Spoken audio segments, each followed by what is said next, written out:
And we are live with today's latest Dining and Doodles. Because they're not working right now. Oh wait, hold on one second. Another thing I need to do. There we go. We're live with Dining and Doodles. This is just our kind of make up last week where we weren't able to do things because we were pretty sick and pretty ill. So we're doing double dose today of Dining and Doodles. Today we are filling out a request to turn it down a bit. We're filling out a request to draw Captain Marvel, well, not Captain Marvel, Fate Testarossa as Captain Marvel. So that is what we're doing today as today's request. Hey, Damien! In fact, Damien here is the one who requested. So I assumed you wanted her to have her long hair, her long pigtail, either pigtails or long hair. Which did you want on this drawing?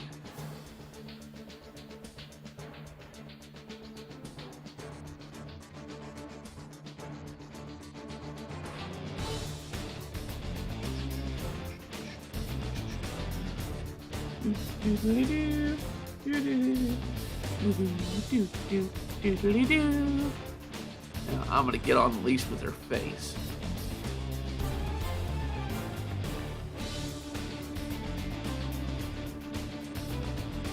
Zoom in. And we'll bring this around. Now to discuss, let's see. You can do the twin veils, whatever you have. Okay. Yeah, I saw more of her with twin tails. I did see her with her long hair. So I was kind of figuring that twin tails is the most popular version. When I look her up. Not familiar because I haven't watched the series she's from. I am working on trying to get the Lesser Look, which is our anime stream going. Or not anime stream, but our anime review show going. But yeah, like I said, I've been pretty sick these past few days. As Damien knows, a couple other people know. I've been bleeding internally, which is not a good thing. It's not been the vid, so I don't have the COVID. But I have been bleeding internally. It's been an ongoing issue, but it's gotten pretty bad as of late. So I've been pretty much struck to bed rest up until yesterday, which would have been a week since I've been in the hospital for it.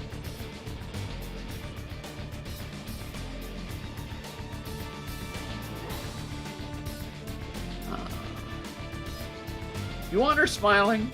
I mean, it's one thing with Captain Marvel to, or at least this version of Captain Marvel, to not smile that much. She doesn't really smile. One of the big issues that people had with Brie being the character, was her not smiling. Let's see, does Testarossa have thin eyebrows? Yeah, okay, so we're going to redo that one eyebrow. We just need to do one line of eyebrow.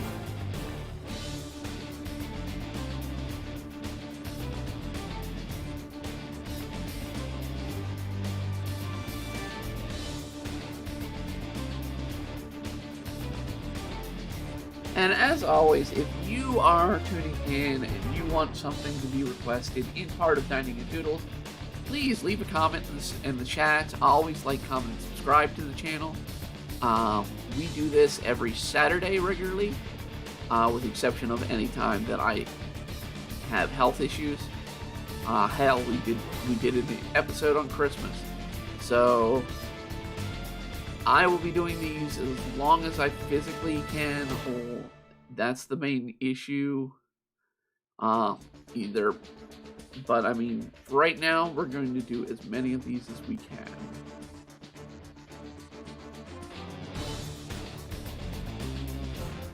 Always check out my artwork. I'm on Deviant Art at embryarts.com. It's also our website. You can check us out, Patreon, Demon Blade, or Patreon/Demon Blade.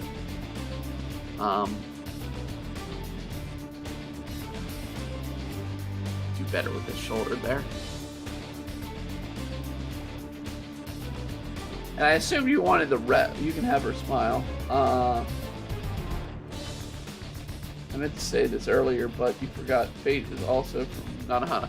Yes, I actually put that in the credits of the comments of the show. Fate is from Nanoha. I've not, like I said, I've not watched the series.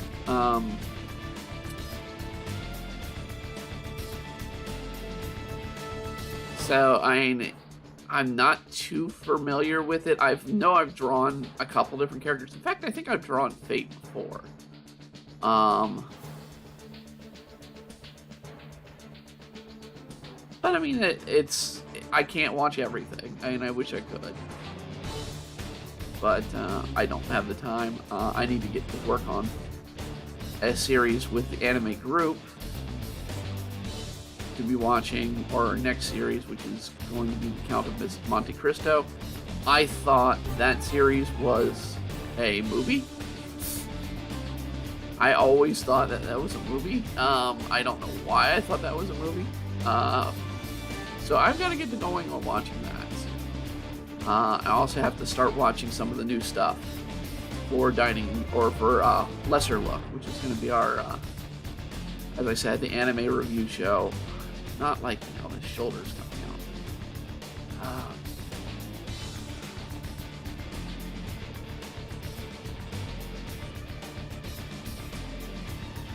Also, coincidentally, Seiyu from Testarossa and Japanese voice dub for Brie Larson. Okay, I got you.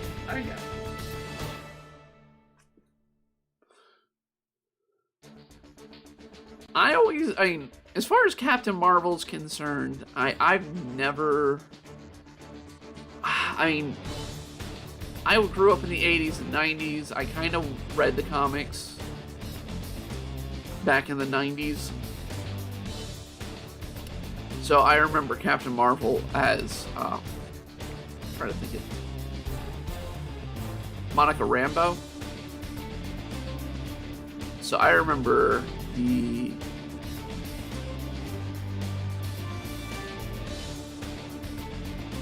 This shoulder is going to be a death of me here today.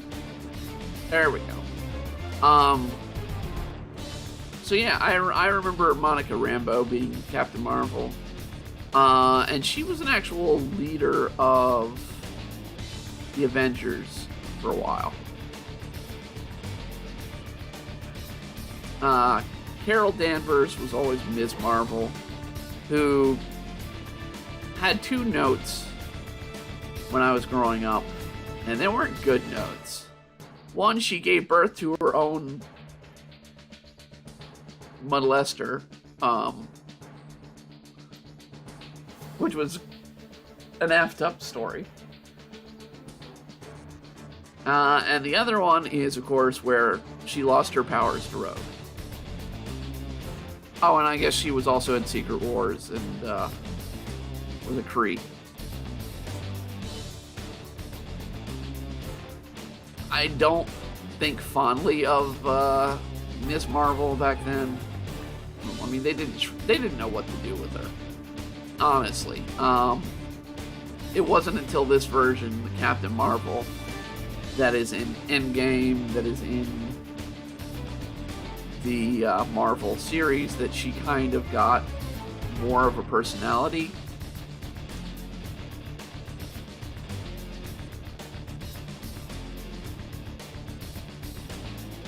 Was simply because of a she just was bland. She just got continuously crapped on. in the comics. I've not read the current ones. I know the art is all wonky in some of the cases. I don't know. I don't care much for modern Marvel. I really don't. The movies, I think I'm only going to be tuning in. I know Spider-Man's out. I haven't gone to see it because I don't have the funds for it. So I'm probably going to wait and watch it when I can. Through another means. Notably streaming. I mean, it's just a matter of which stream it comes on. Okay. Because Sony doesn't really have as much. I mean, they have. Sony owns Funimation. They own Crunchyroll as well. But they don't really own a movie channel release for their own product. For the Sony movies, which include the Spider-Man releases, they don't really have a place, do they, on streaming? I know Disney's been trying hard to get the Spider-Man movies. I don't know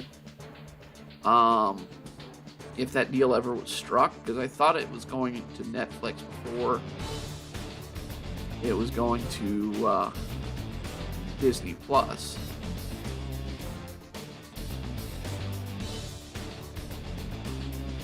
And I don't have Disney Plus anymore because they became too expensive and not very good. They don't have that much content that I really want to watch.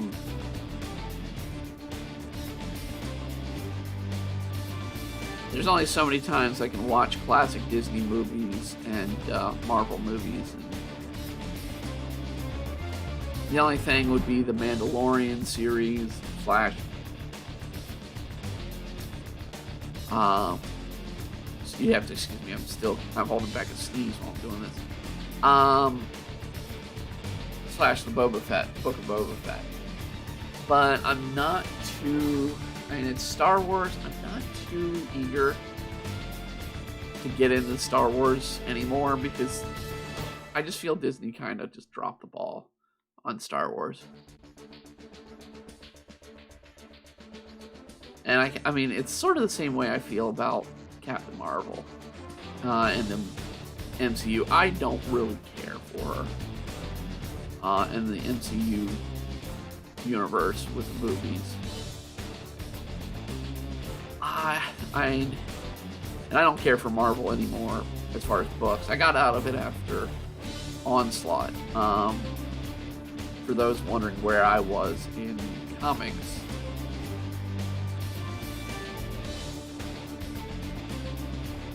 Onslaught was I thought an ingenious point back in the 90s. Now that I look back, it was crap.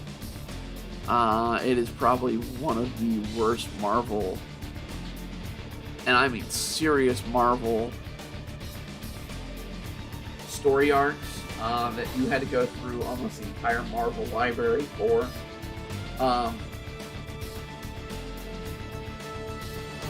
Because every character, with the exception of Spider-Man, was taking place in Onslaught story. Spider-Man was dealing with some things around the Onslaught story, but he and the characters around him, character-wise, were the only ones unaffected by any of the... And Spider-Man kind of was left alone as this lone hero at the end of Onslaught. Basically, they kind of rewrote the entire Marvel universe.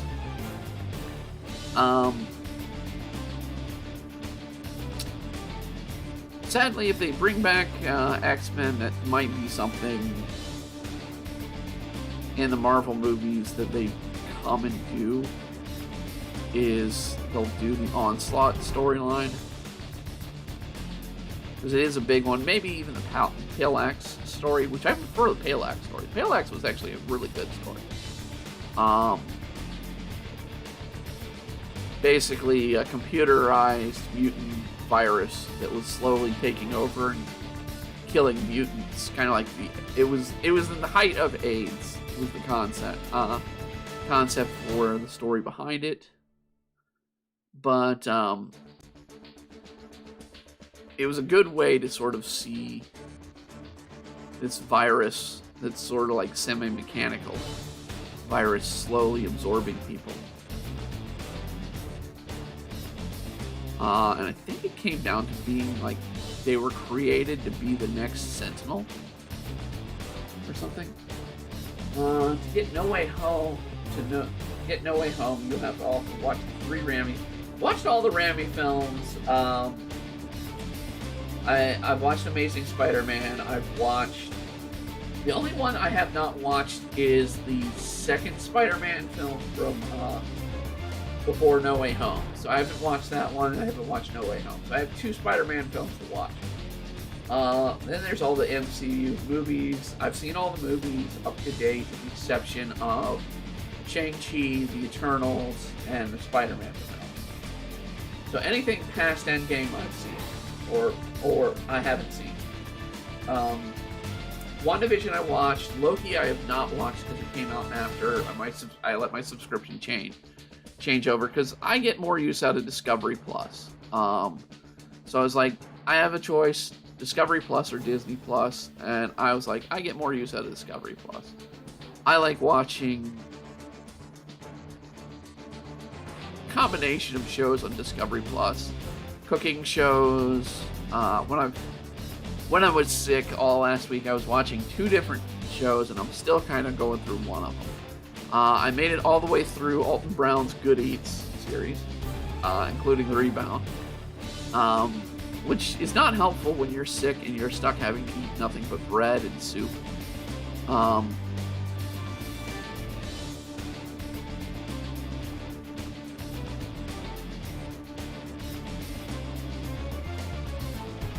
So I watched all of that, and then I watched A Haunting. I'm on A Haunting. Actually, I watched another one. I watched a original series. So I watched the Ghost Stories. I watched that. I actually also watched what is it? Pawn Stars. All the Pawn Stars episodes they had on there, which I found amusing. There's also ways to watch Disney Plus online if you have the time. I loved some of the content, but I kind of went through all the catalog that I really like to watch. The only thing I miss watching is random episodes of early Simpsons. Right before the stream, I actually watched a clip from The Simpsons, from an episode that's stuck in my mind all the time, which is the episode where Homer gets buffed. If you haven't seen that, it's an interesting one. And the only line I really remember, Homer basically becomes a buff jerk. He becomes a gym rat and a buff jerk. And then ends up returning to being fat because he's more lovable at being a fat guy.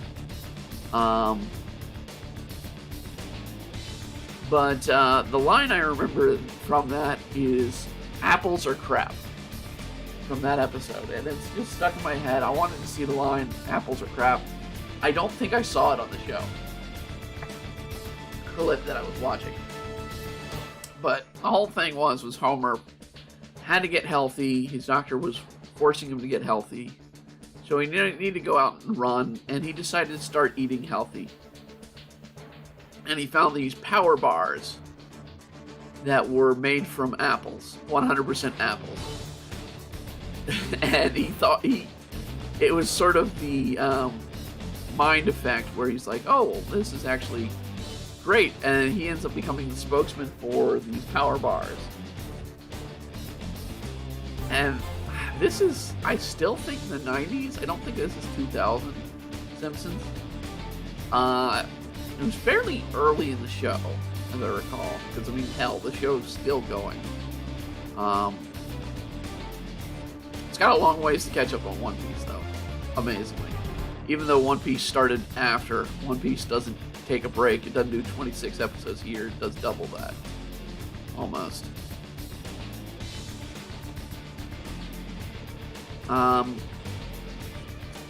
But yeah, I have my things I like to watch. I haven't watched too much anime while I was sick. Actually, take it back. There was one I watched through. What was it?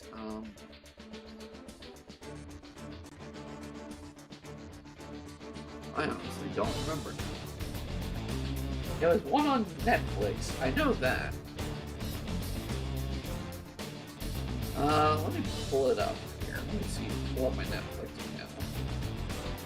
account. What I watched recently.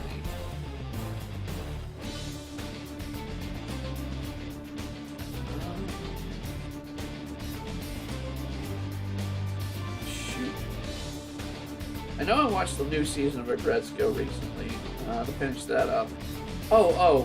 Super Crooks. I watched Super Crooks. Because a lot of people were raving about that from Netflix, so I was like, oh, I'll give it a try. Now it's anime-esque. I know it was an anime drawn, but all of it takes place in America.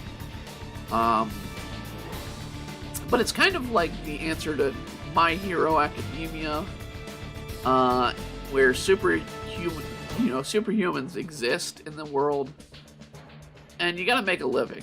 And if you're not gonna succeed, and I knew from the moment the main character was trying to make a debut as a superhero what it was gonna happen. I don't want to spoil it. It's a great show. Check it out. If you haven't watched it.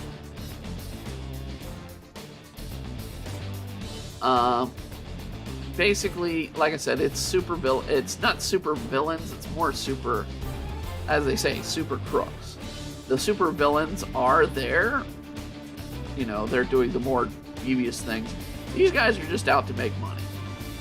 So these are the guys that Spider-Man would probably have his way with, you know, kicking their ass. Speaking of Spider-Man, I have 2 different games that I was planning to do and setting up to do yesterday out before doing Civilization. Civilization was a quick one I could throw on together. I'm kind of amazed how much attention the Civ got on the stream. I wasn't expecting it to get as many. I wasn't expecting to get really any views.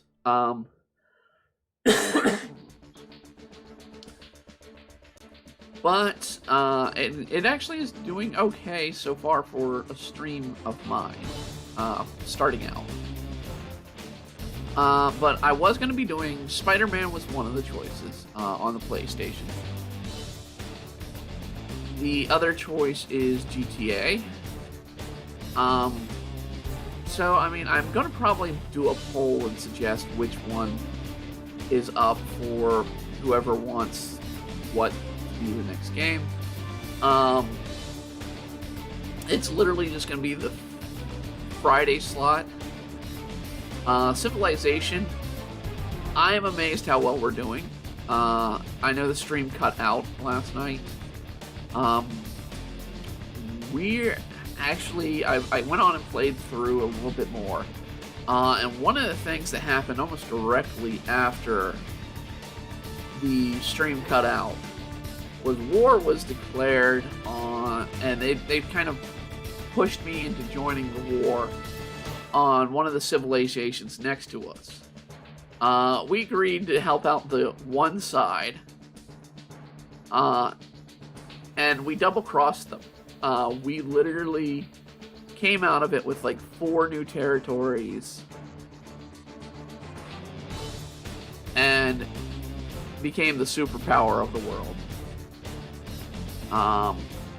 I think I'm dwarfing everybody by almost like double in power and everything. So I mean, we're in the industrial age. Everybody else is in the dark ages.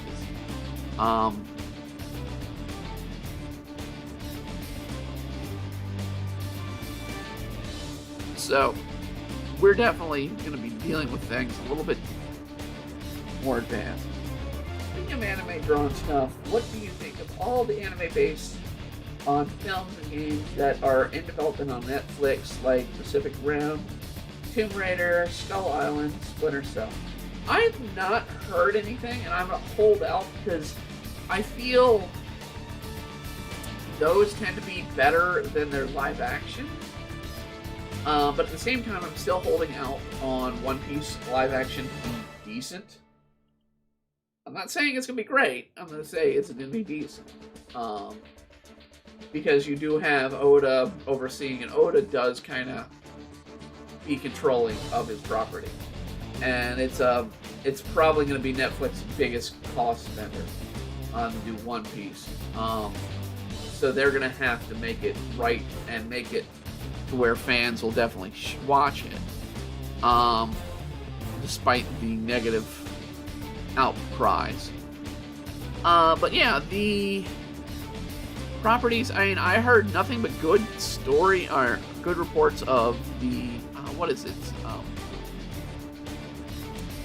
Is it League of Nations one that's out? I've heard nothing but good things that people rave about that series. So, I mean, it's on my list to watch. I don't know if I'll be doing a review of it. Simply because I want to try and do in-season reviews. So I'm kind of lining up right now. There's 2 isekai. There's a badminton one that I'm going to be doing a review of. A couple others. I mean, and ultimately we're going to be doing 9 reviews a season of new anime. And then 1 review each month of classic. And I'm going to try and keep the videos at 10 minutes long. They're going to be short reviews. So don't expect too great of detail. I'm only watching 3 episodes and determining the series based off of 3 episodes.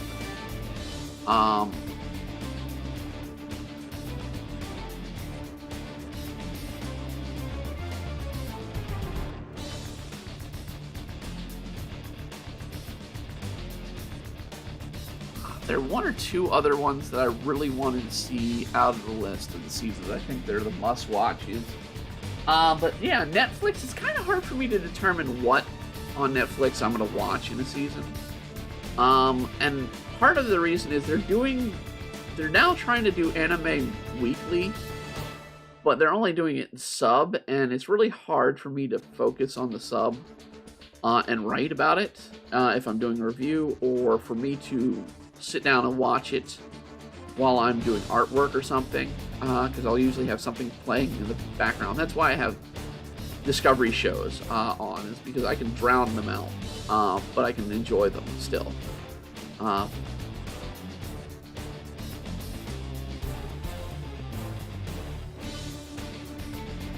don't like how that hairpiece came out.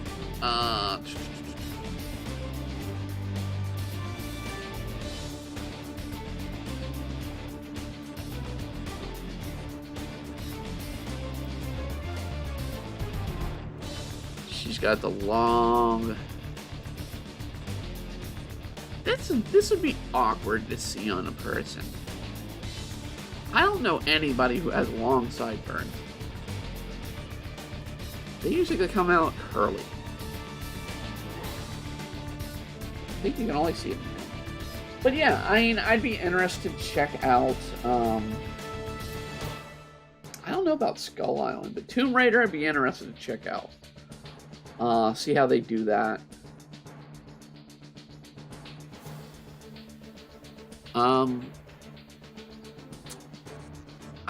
Splinter Cell doesn't make much sense to me. I don't know who's clamoring for more Splinter Cell. They did well with The Witcher, though. The Witcher anime they did was amazing. I actually watched that too. It was only a movie. And I did watch season 2 of The Witcher.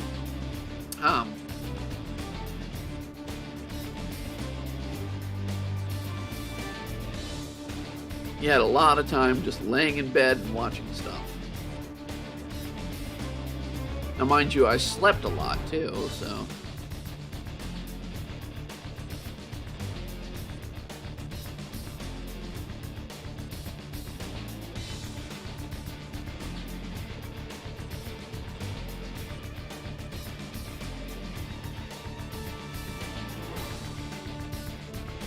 Let's get ahead.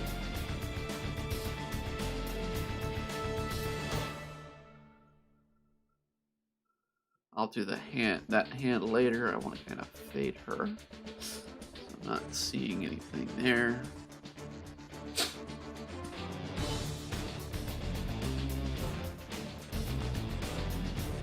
Okay, so she's got kind of a swoop here. So let's fix that.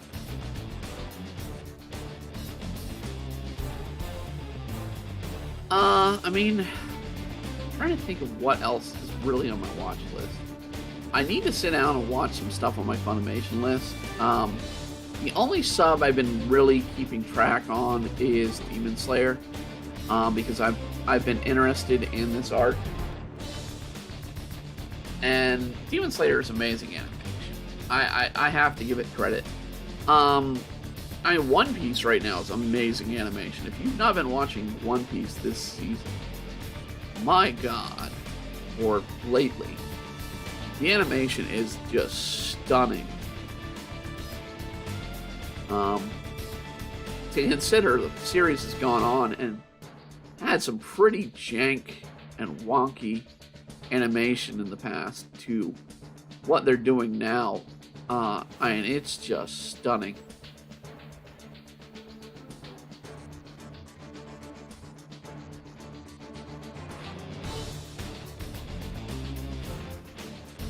But I'm not regularly watching One Piece sub. I'm kind of watching the dub slowly. They are finally getting to Zoe, which is one of the better points in the series. And they're about to get to Whole Cake Island and the Reverie, which are big moments in the series. For certain characters.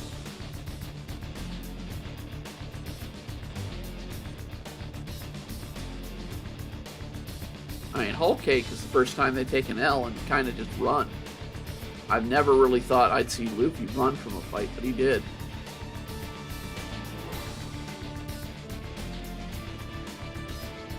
It's not the first time they take an L completely, though. They do take an L at what is it?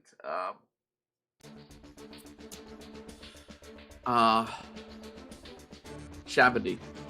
They did take an L there, and technically Luffy also lost in the Marine Bird a bit because they weren't able to save Ace.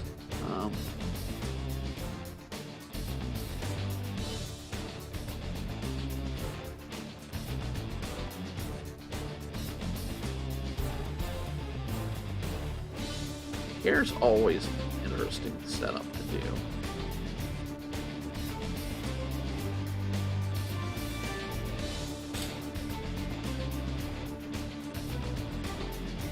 Let's see here. Let's do a loop here.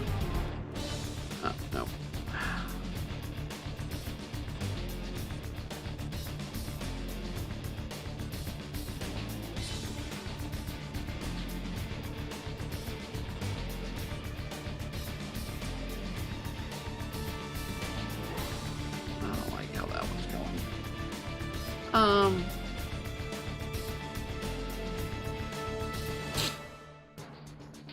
I also got to play in a lot of Fallout while I was sick. I can't stream the game I'm playing because I am playing with a few mods that are inappropriate for streaming.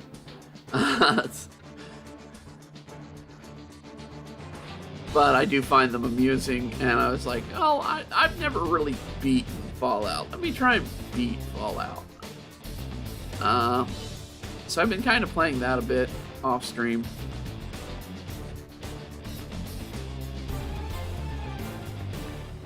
I'm still not far in the game.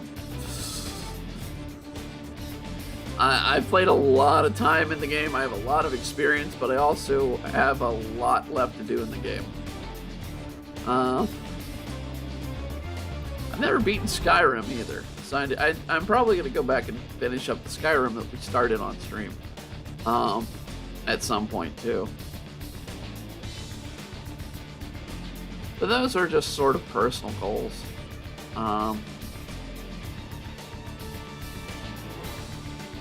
And that's stuff for me to do when I'm not streaming at night, because it's easier to just game at night than it is to do artwork.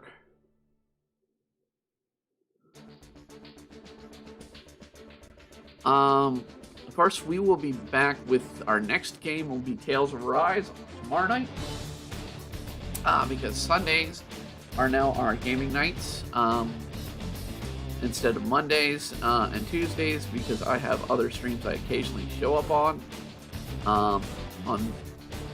Mondays and Tuesdays, so I do not do Mondays and Tuesdays. But we will be doing more Tales of Arise on Sunday, and we will be doing more Pokemon on Wednesday. We have not been doing well in our Nuzlocke on Pokemon. I did level up immensely while we were gone, since the stream ended the last time we played.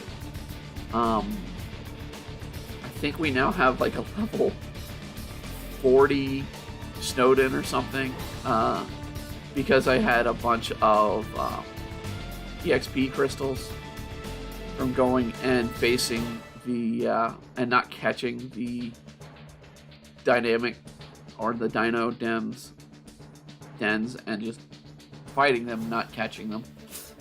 And so I think I've got everybody almost to level 40 before we even go into the next part of the game. They're either at or near 40 when our cap is level 35. So we might have some issue with them paying attention and following orders.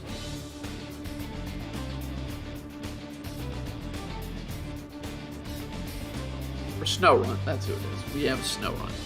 I don't have the stone yet to evolve him to, or evolve her to Frostlass.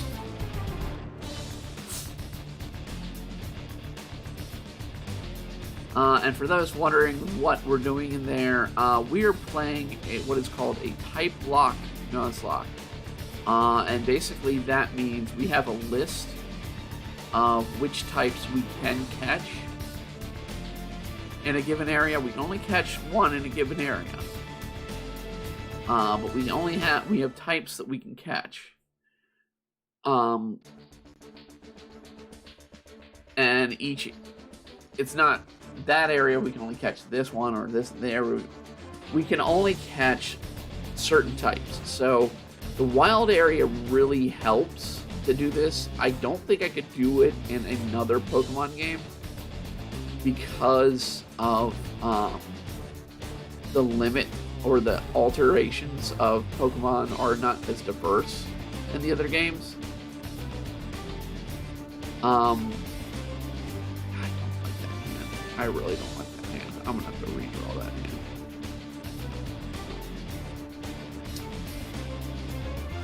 hand. So in Sword and Shield, you have the wild area, and depending on weather, depends on what Pokemon are.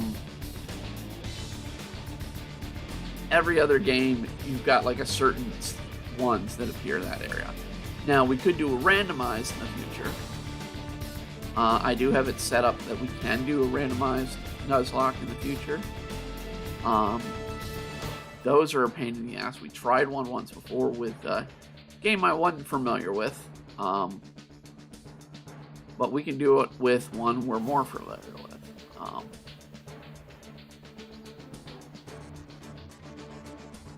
In fact, I'm thinking of doing a randomized Nuzlocke in Platinum once. Then, of course, there's Tales of Arceus. I don't know at this time if I'm going to be able to play it in when it comes out. We're going to try. The main issue there is going to be funding. Right now, what I thought was going to be a decent source of income is not being a decent source of income. So I'm having to find more work elsewhere. So I'm working on that as well.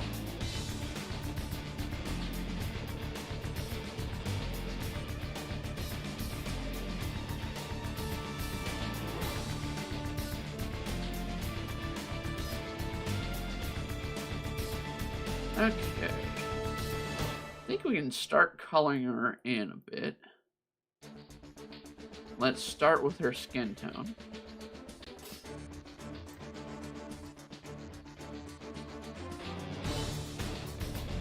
Let's gonna do this.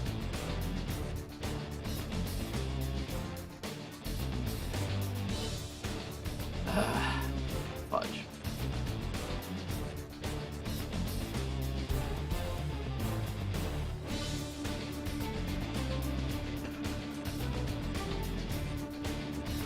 This is going to be a pain. I don't know why the eyedropper wants to do this.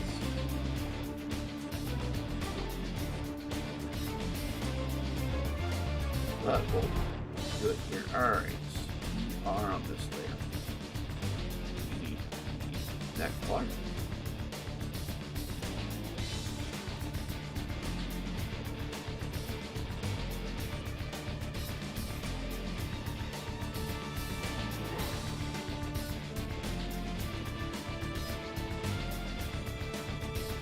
By the way, today's music is called Hair Trigger.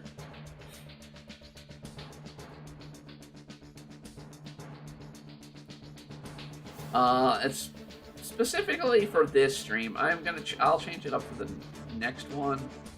I honestly don't know what I have next. Later today, we will be doing another Dining and Doodles. We will be doing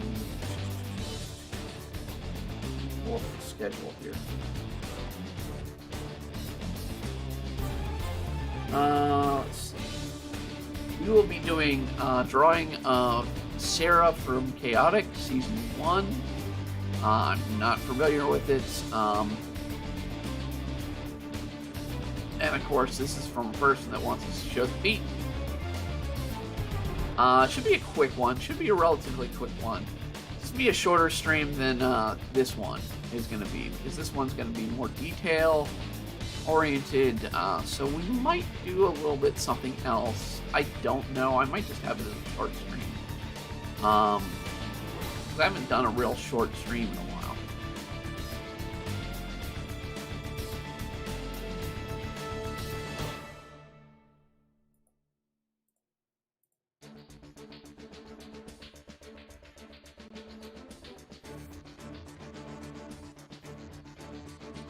I will, for those wondering when the next list is coming out, it's going to be coming out end of this month. So we'll be releasing a full list of upcoming Dining and Doodles, as well as our upcoming Patreon works, or, well, subscriber works. I keep wanting to say Patreon, but we also have it available that you can subscribe to Deviant Art page. That allows you to see the latest Patreon work, which is usually a comic, a week early. Additionally, if you're a sponsor of a certain amount, you can do requests of what you want in a comic form or whatnot. That amount is of $5 a month. You can get the requests in.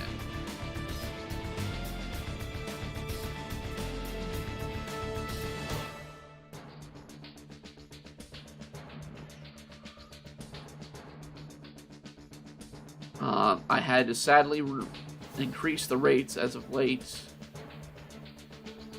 because of literally just costs.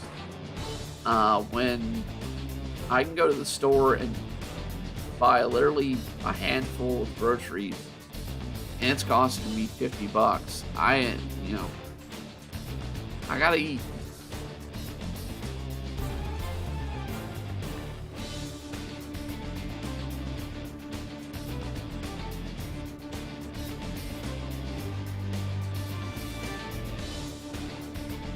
Let me draw this. It's kind of messing with me. This is why we have lower layers. Alright, we're going to sketch this out a bit.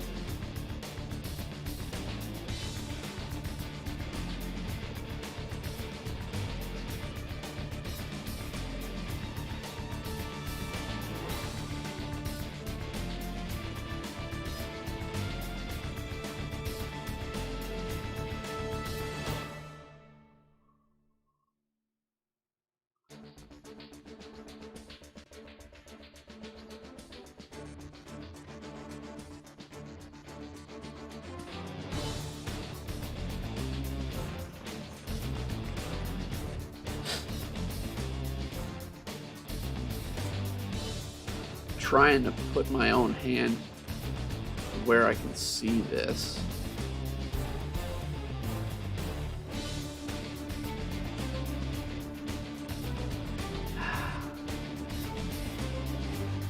You know what? Let's not do a fist. That's what's throwing me off. Let's not do a fist. Let's do...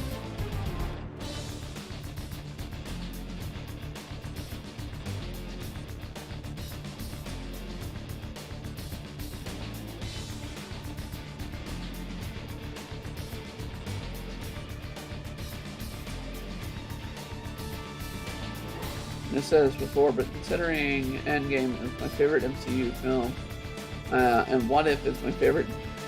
See, I haven't seen much about the What Ifs. The only one I was interested in the What If, that I know of, would have been, well, I don't know. I've not even heard what ifs episodes. I know Zombies is in one of them. The What If Zombies. I'm not a big horror fan, but I am curious as to what started Zombies in the MCU concept, because you don't have the introduction of Reed Richards yet. And in the Marvel What If, it was Reed Richards' fault. I could see it being Tony's fault, maybe. But Tony's arrogant, but he's not stupid. And Reed Richards is brilliant, but stupid. He would do any... Reed Richards has no regard to if he shouldn't do something. In a way, Hank Pym also was that way. But Hank Pym kind of learned his lesson with Ultron, which in the MCU, Tony did.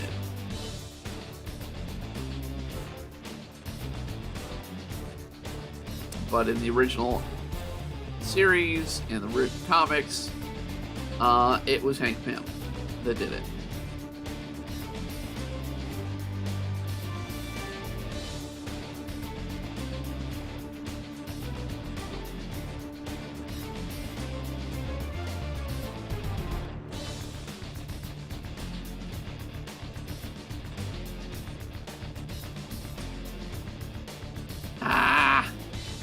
And it's screwing up again.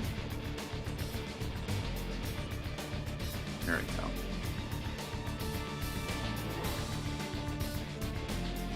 Should be a longer finger, but fix it.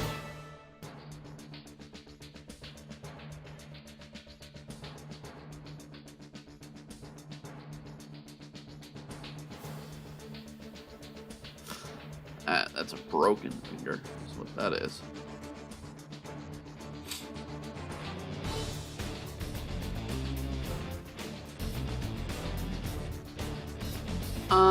like I said, I pretty much...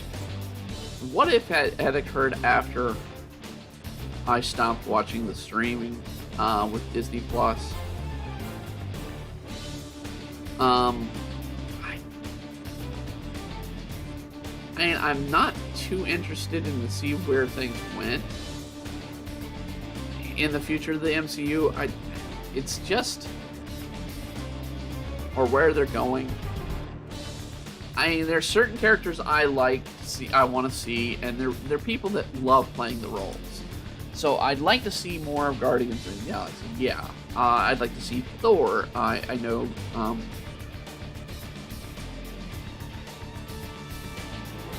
But more of the Thor that we got in the last movie. Humoristic, but brash Thor. Because that's sort of the Thor I know. I'd like to see more of Doctor Strange. I'd like to see more of Spider-Man.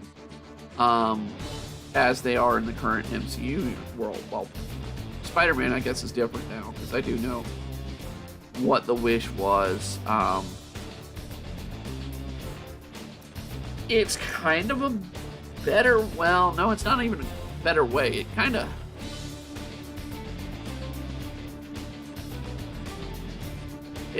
left open the concept that we could have one more day, but we just kind of did the one more day concept. Besides zombies, there was Agent Carter getting the serum. Okay. I wouldn't mind that. T'Challa and being Star-Lord, some of the Avengers being killed, and Doctor Strange focused on Killmonger and 2 Ultron episodes. I would have been interested to see the Killmonger one. Now that they kind of acknowledge the Netflix, or at least the Netflix Daredevil, with the latest Spider-Man film, and with Kingpin, which I hear they kind of nerfed Kingpin in the Hawkeye series, which is sad because it's Kingpin. I want to see Marvel movies kind of toned down for a bit, but I know they're going big again because they want to do another big multimedia Avengers movie. Problem is I'm not too interested in the current Avengers as they stand.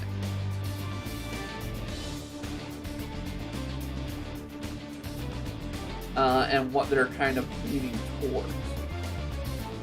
That hand is huge. No,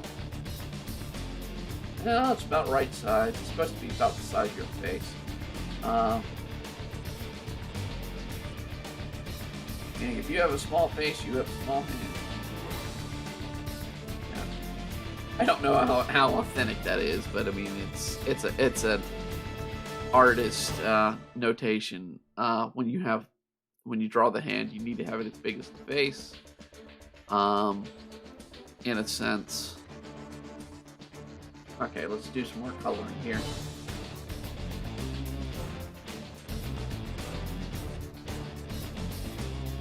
I'm going to go ahead and color the hand, even though I need to do the glove.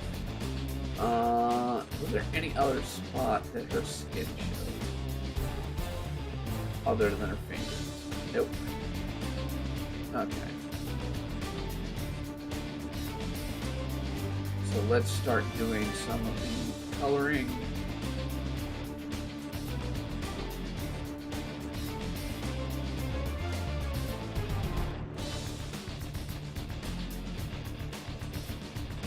I really do not get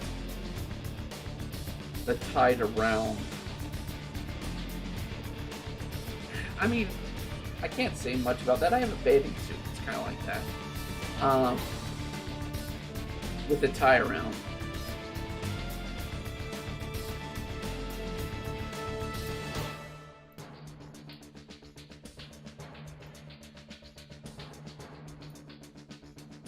I also preferred the red, or the blue, and the red, the trim of red and the blue over the red up here and the blue down here.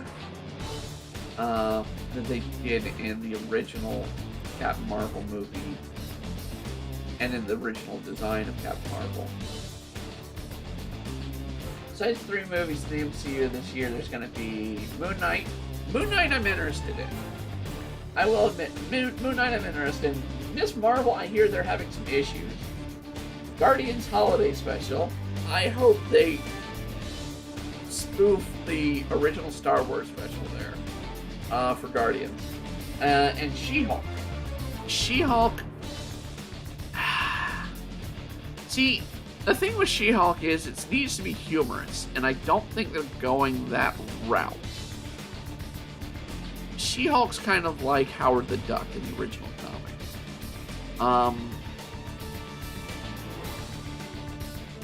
And I think they're going more the sense of she's a female version of the Hulk.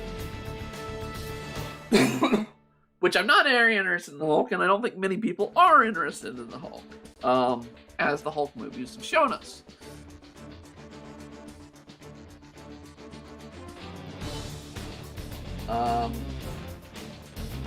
Hulk is okay of a character, but Hulk just smashed.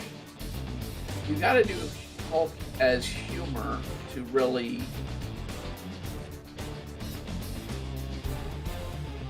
make it work in that, especially with She-Hulk. She-Hulk, she's humorous, she's not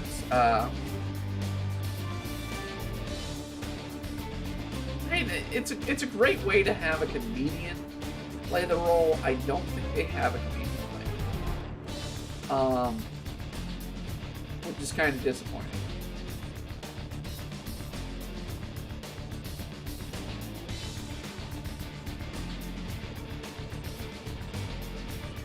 But I mean, She-Hulk was intelligent versus Hulk, which is not intelligent.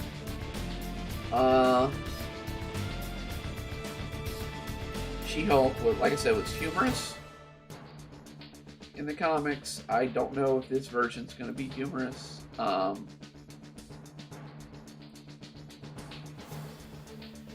She just played into the silliness. Because, I mean, she went around with Howard the Duck at the time. Howard the Duck is nothing but funny. It's not meant to be serious comic. It's just meant to be streaming. What the hell?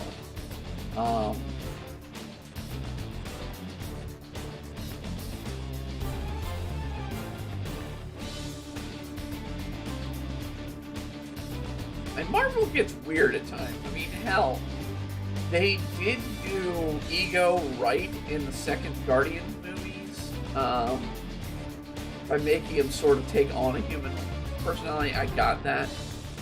And being pretty much just a complete ass. The only thing I didn't like about that movie is they ripped off Futurama completely with the, oh, I'm gonna go bang a bunch of chicks throughout the universe. But it's Ego, and Ego would do that. But I mean, Cosmo, we got a glimpse of him in I think the second movie, maybe in the first Guardians movie.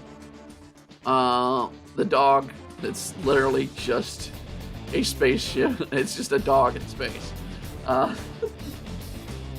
That's a comedy series from Marvel. Marvel can do decent comedy. I mean, that's one of the benefits that was of Andrew Garfield's portrayal of Spider-Man. He was humorous. And he played into the role of Spider-Man making those quips and insulting his opponent. It also might explain Carol's outfit change in the Marvels, but we don't know. I don't know. It's the second Captain Marvel as the Marvels. I have a feeling they're gonna just be getting rid of Brie Larson, and bringing in Monica Rambeau. So I think it's sort of a passing the torch movie.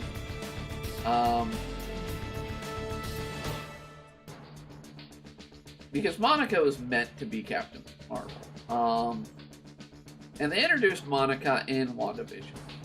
So, and they did it right. I feel like they did Monica right.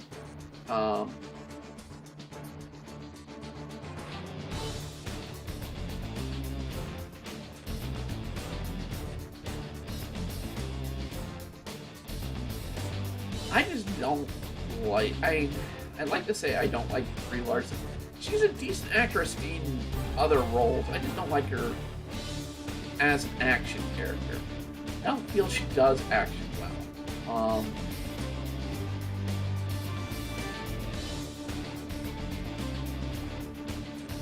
She's a good dramatic actress. And I mean, that's why she's won an Oscar. Or was nominated. I don't know. Did she win an Oscar? I don't recall.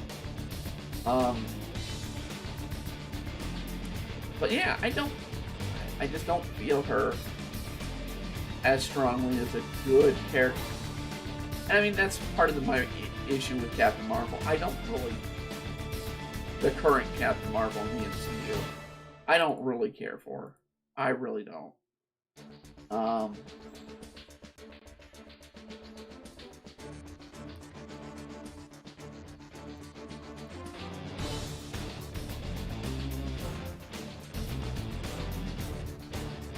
That's not my color palette. There we go. Where's my white? Where is that white? Okay, that is white. Okay.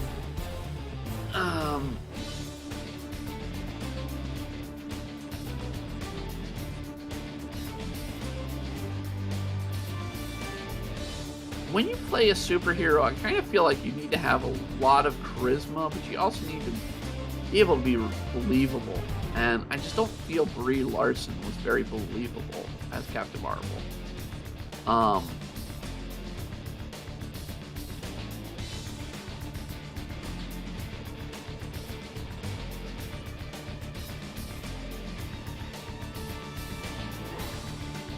And it didn't help that she sort of insulted the rest of the cast during the Avengers movies. Somebody's honking outside. Lovely.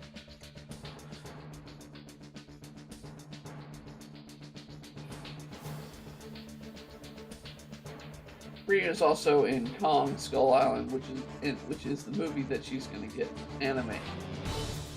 I'm fine. I mean, she's in Scott Pilgrim Saves the World, and they're doing a Scott Pilgrim anime,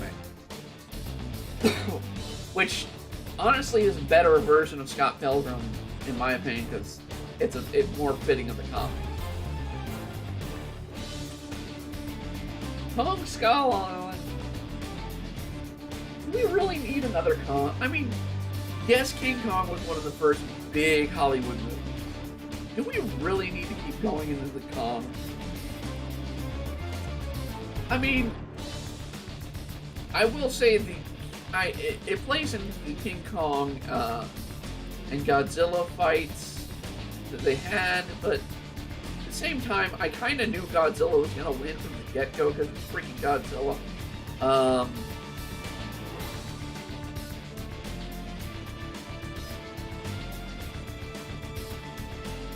We go blue in the middle there.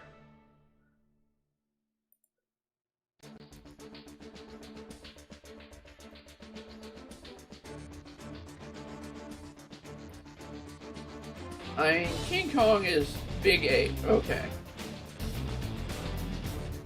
But that's all King Kong was. Godzilla at least had, multiple attacks. I want to see Godzilla versus Gamera. That'd be an awesome fight. Because then you'd have two sort of heavily matched fights. Almost equally matched fights. But then most people in the United States don't know who Gamera is outside of Mystery Science Theater. Fans.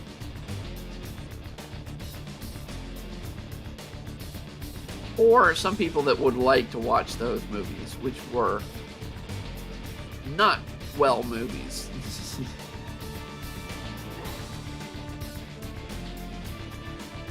I mean, it's kind of like, if you want an ultimate anime matchup, if you have not watched it,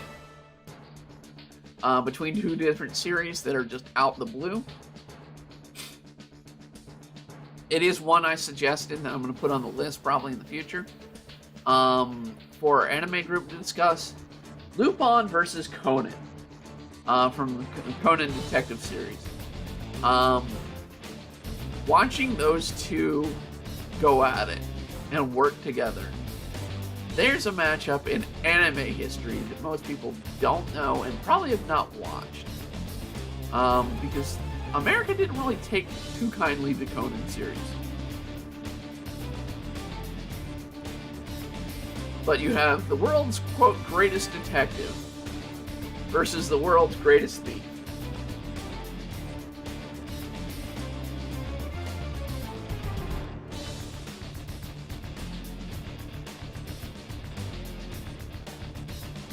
Alright, she's got kind of a belt. I'll have to fix that there. I'm just gonna let's make that thicker.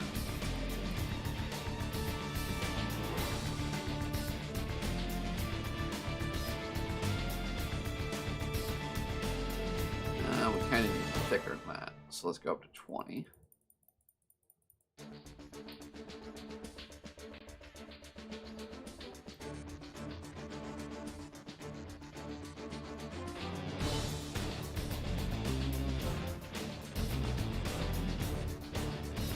Where are we at? We're in an hour.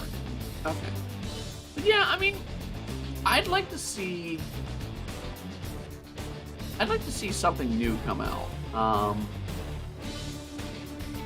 With movies that I can enjoy. And this is where I'm kind of hard on things. I want to see Disney create something new. And unfortunately, I've heard they're kind of backseating Pixar again to strictly Disney Plus.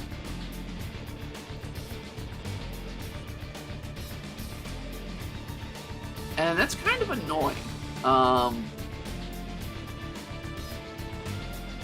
Disney's kind of just they're being asses. It's the only way I can really be kind to them. And I know I'm leaving myself open to be attacked by said mouse. But I'm not too worried about the mouse attack. Because I got nothing. If you want to come bleed blood from stone, go right ahead, Disney. Got nothing here. Okay. Couple things I'm going to fix. A few things here. We're going to fix them this way. One, we're going to do the detail by line brushes. And two, I need to do, this comes up. So we need to do that as well. So this comes up.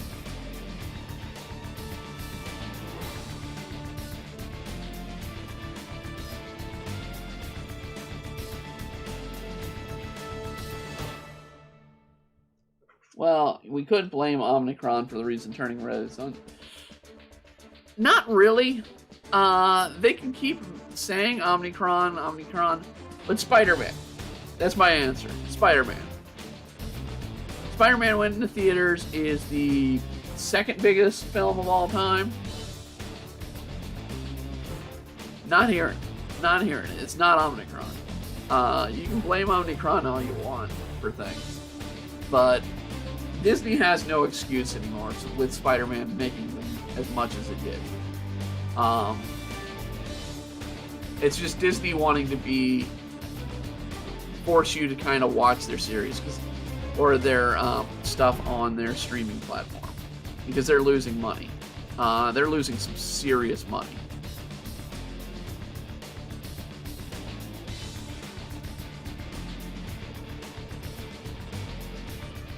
And they're literally kind of forcing Disney Plus on people who just have Hulu or people who just have ESPN. I don't know why you'd have just ESPN. I don't know anybody who would, even the family members I know that are into sports, they're not watching sports all the damn time. And most of them are older folks anyways. Most people I know that are younger are into video games. I mean, if Disney didn't own Pixar, I wouldn't be surprised to see Pixar kind of do what they did in the 90s. You could say, see ya, and move elsewhere. Now, mind you, that was when Jobs was in charge of Pixar. I'm going to try and redo the star a bit. So back when Steve Jobs was in charge of Pixar, and those who don't know, Steve Jobs of Apple was one of the original makers of Pixar.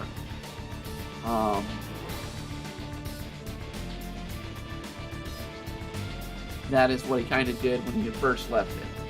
I have Disney Plus bundled.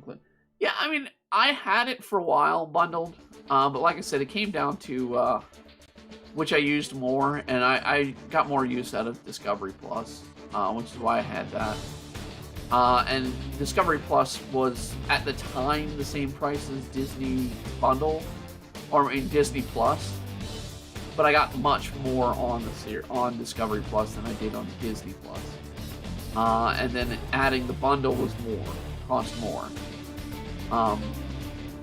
And I just wasn't watching Hulu, I wasn't watching Disney Plus.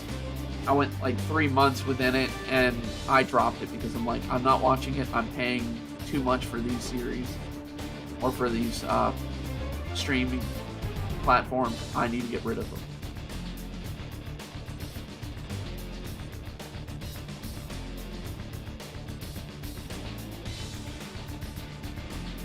So I did, and I said sayonara to Disney. They have a good collection of stuff. I mean, I will admit. But at the same time, like I said, there's only so many times you can watch the same movies, the same shows. With Disney not wanting to add more adult content to Disney Plus, there's less reason to watch Disney Plus. Especially for somebody my age. I mean, hell, I would be shocked if Disney Plus added Family Guy or Married with Children. If they did that, they probably would be a little bit better to say, okay, we have some adult content. But when your competition is cheaper and has more adult content,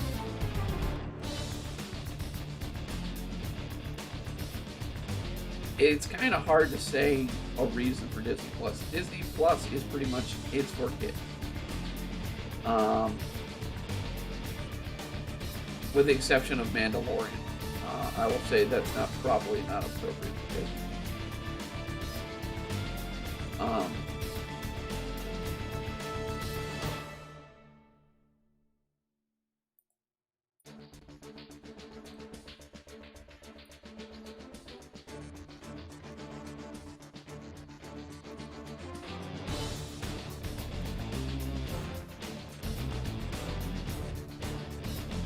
Well, internationally it has Disney Plus, Star Plus for the mature content. Okay. See, I don't know much with their international market. I'm in the USA, so I'm kind of stuck with what they got. I know some other people. I know I have a lot of fans that are international fans.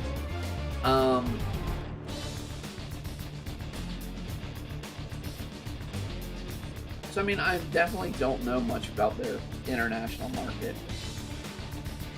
But the fact they won't play Winnie the Pooh on Disney Plus anymore, they're removing Winnie the Pooh because of the whole issue of China nonsense.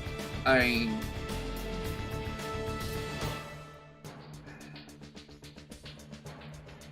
Disney's expecting China to be some big market, but then they're kowtowing China's marketing.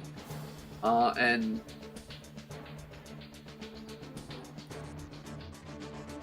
I know many people are, sorry, some people are going on and they're like, oh, well, that's the way things are going to be from now on. I don't think so. China is very limiting in their content for video games. I would not be surprised if they start limiting viewing of television, particularly American television.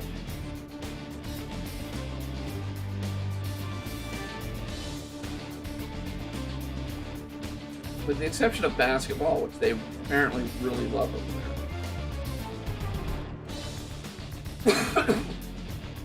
God dang.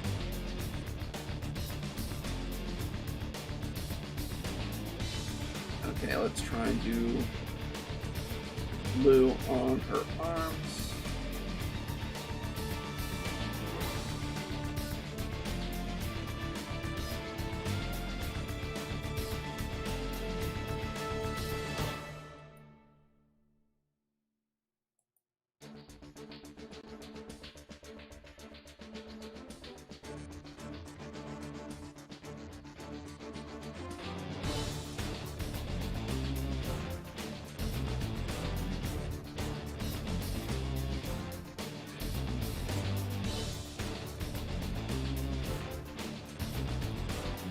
I mean, Disney, I feel this year is going to be Disney's reckoning year.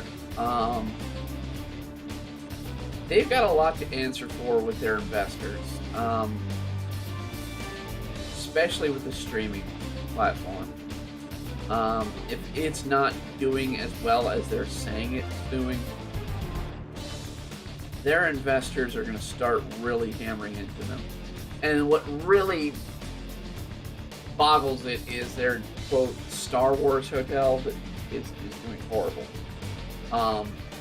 They premiere it and they haven't even opened the thing, and people are already canceling reservations right and left for it because it is a joke.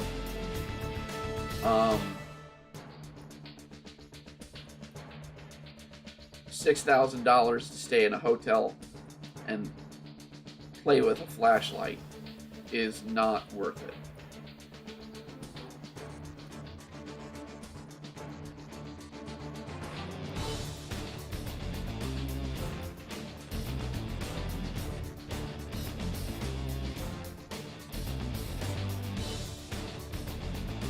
Yeah, Disney and China have a debatable relationship. It's like not releasing Shang-Chi and Eternals there because they're common. Also, Mulan reboot was controversial in both China and US. I mean, I don't know what they're trying to do. They keep trying to push for China, but they keep pissing off China, or China keeps making demands that they can't meet. And they're chasing, I mean, there's no other word than they're chasing than using a heroin term, which is kind of ironic considering it's China. They're chasing a dragon. They're chasing a dragon that is not there. And they keep saying, oh, well, there's this big money in China. China doesn't like these films. China is not into the sorcery kind of concept. So if they, especially with where they're going with Marvel movies, which are more into the sorcery elements of stories, they are not going to be doing well in the next few choices of films. I do not feel Doctor Strange is going to be liked in China. I do not feel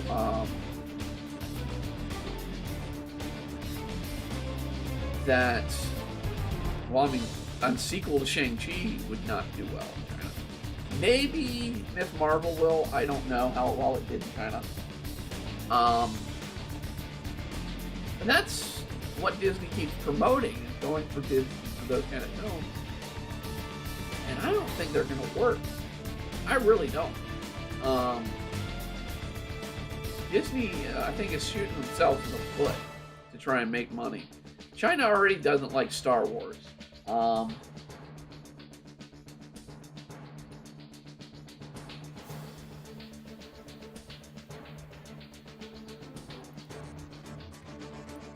And that was before Star Wars, their remakes of Star Wars. And they're not big into Star Wars. I don't know if they're into Mandalorian because it's less magical. But China does not like movies with magic. Because it's sort of sacred to them. It's something you don't kind of mess with. I'm going to redo part of that leg. Armor. I'm going to do a curve. Cool. Let's get the knee here.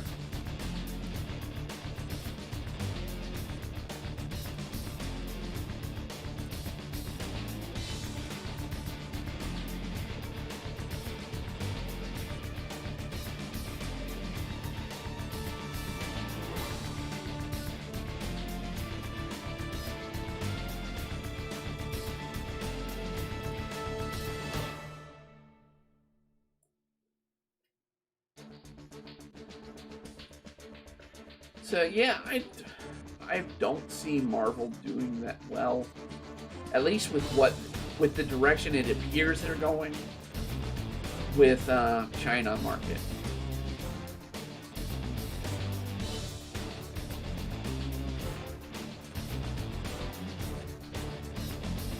Because Harry Potter didn't do well in China.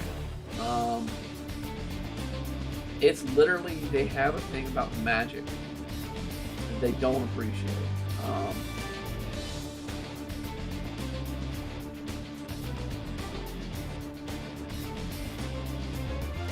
And they kind of, Disney knows this. I mean, that's part of the reason why they're putting Winnie the Pooh off.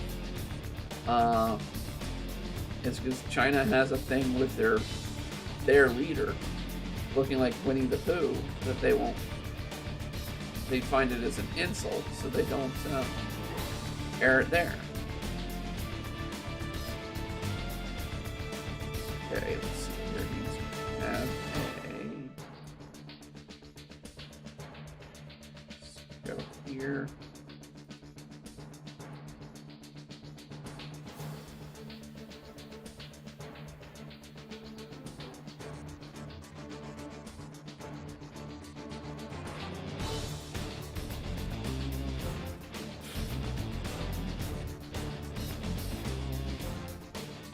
Alright, to kind of reflect that.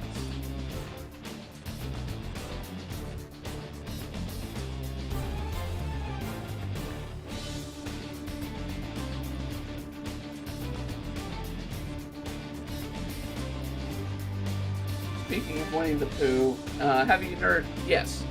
The original, the book, without the red shirt, is public domain. If you put the red shirt on, you're sued. But because if you do Disney's Winnie the Pooh, he is not public domain. But if you do Winnie the Pooh as it's written in the story, forget who wrote him. I think it was C.A. Arthur or something like that.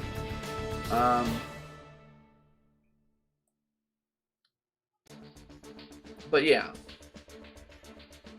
If you do the book for Winnie the Pooh, the original book, you can do that Winnie the Pooh. So I could draw Winnie the Pooh without the red shirt, or I could draw him with any other color shirt. But if I do the red shirt, I'm sued. For those who've never learned the true history of Winnie the Pooh, check out a movie called The Bear Named Winnie. It's based off of, Winnie the Pooh is based off of a real bear. But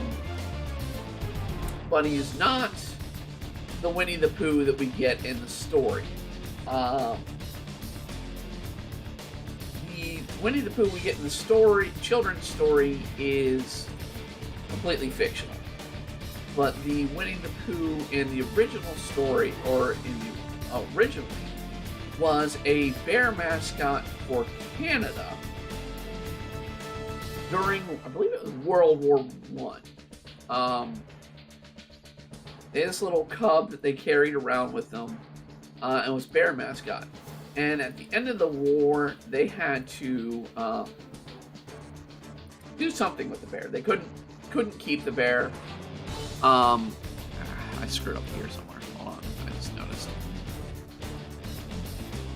There.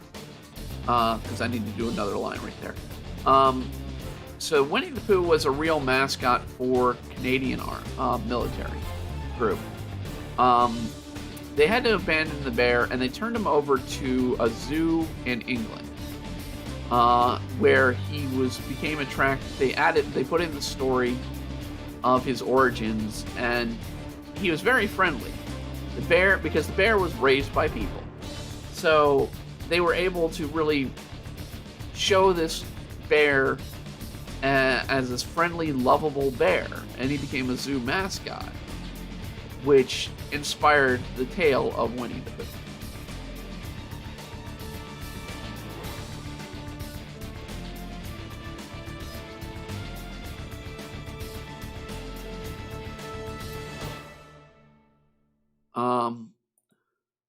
So yeah, Winnie the Pooh is a real story.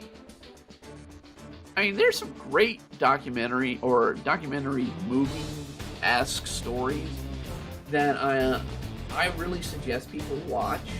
If you are interested in Walt Disney and seeing how he came about, how he struggled and whatnot, there is a man named Walt, I believe is the name of it. It stars, of all the people, the lead actor from Napoleon Dynamite as Roy Disney. And it tells the story of how Walt Disney was when he grew up.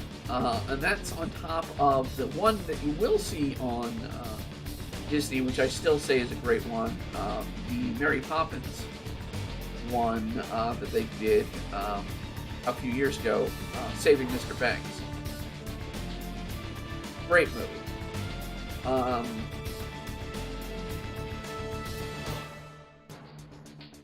So yeah, if you're interested in learning sort of the real issues or sort of the somewhat real, I mean, Hollywood still takes, their own sort of takes on them. Those are great movies to sit down and watch.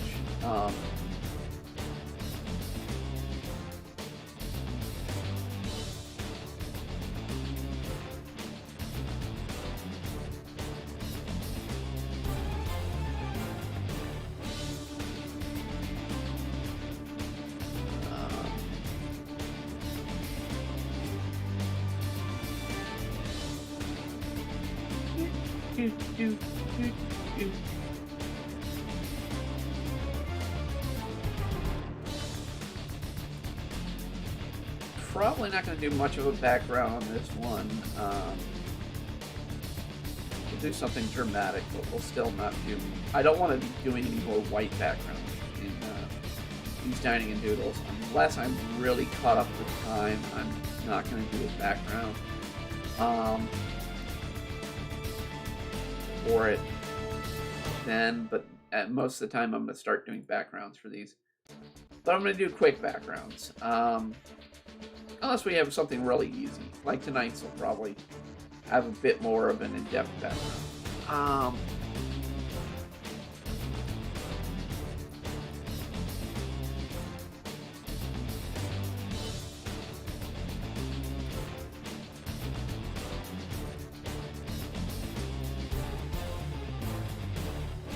But this one has a lot of detail, of course, in the build or in the armor.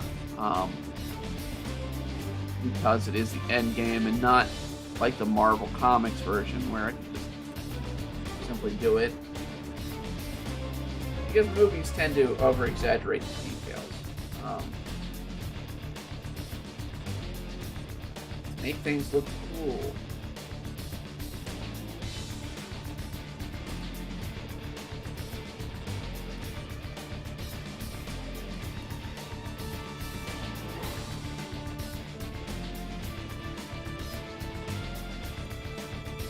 I'm trying to think of anything else that I want to see that's coming out that I know of. There was one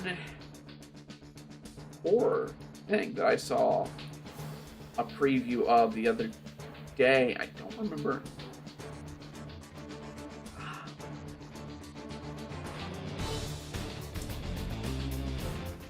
It's like an Ask or a Google Dot or one of those things. If I can describe it. And this person, it's sort of like a rear window, but with Google Dot. In my opinion, I don't remember the name of it because it's Kimmy. That's the name of it. I saw that yesterday, and it looked pretty interesting. I might look and watch that when it comes to streaming. Which I think it's automatically coming to streaming, honestly. I think it's an HBO movie. It's another service I don't have, but I don't have it because I just can't afford another service. I do see the benefit of HBO's selection because they do have a much larger selection. Which is odd. Disney owns so much property. They don't go with so much collection.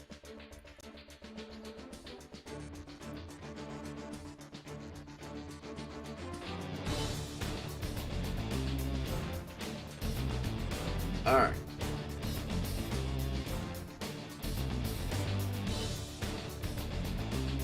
Let's add some detail. Where am I? I'm trying to see this thing.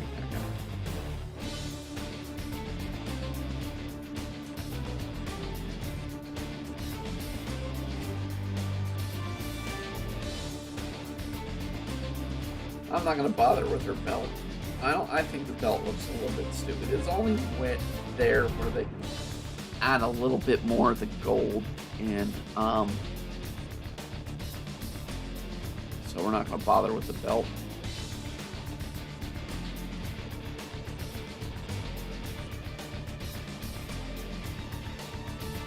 But we will do the shoulder segments here.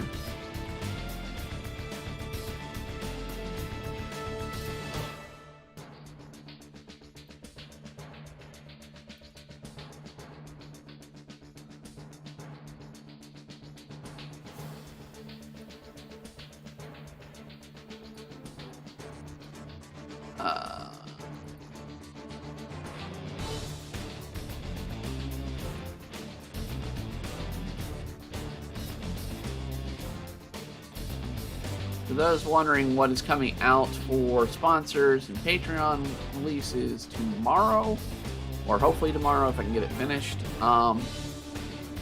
it will be the latest version or page for The Next Punishment, which is sort of a semi-original series. I say semi-original. I am not the writer of the series, so those who are following my comic work,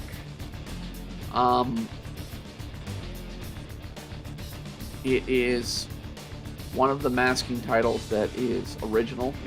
I do have the rights from the writer to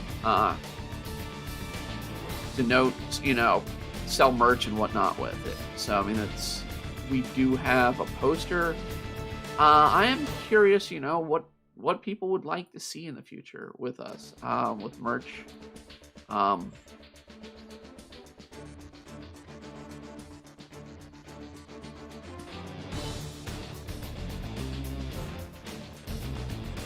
Let's see here.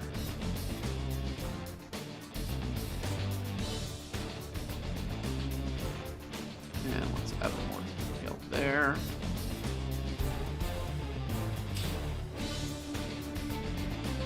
I get what they were going with this outfit.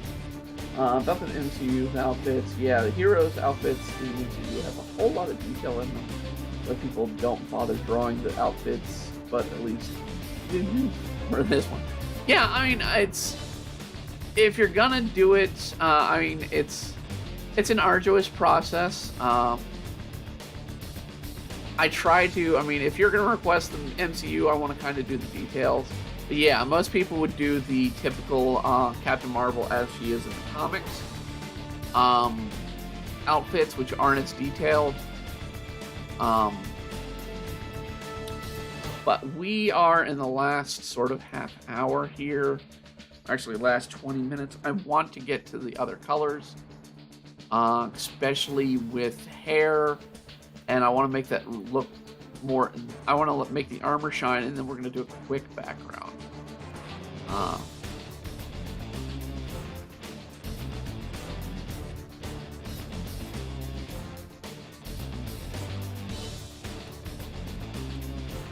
So we're going to do a quick job with the hair, deep details. So now different people do different techniques. This is just the way I do techniques. If you're wondering why mine's a bit different than what other people do, this is just a way I found that's quick. It helps me out with doing comic work, real on the fly, and whatnot. There are other ways that you do multiple layers. In fact, when we get to the armor and do the shiniest of the armor, I will be doing multiple layers. Oh,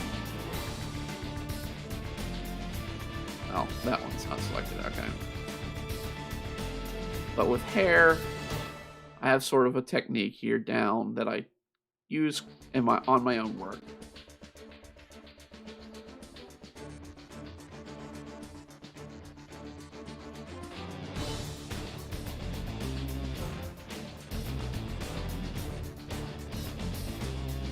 Gives it sort of a 90s flair, but it works. See, this was done by an airbrush. I'm not doing an airbrush. I'm going to do highlight. I just take a pen, I do a jagged line.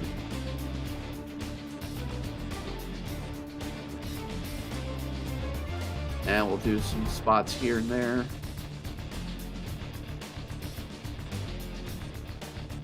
In the twin tails. Maybe one in here in the highlight. Just a quick way to do hair. If I were doing more of an illustration, I'd spend more time on the hair. But this is more of a comic work. There is a difference for those who don't know.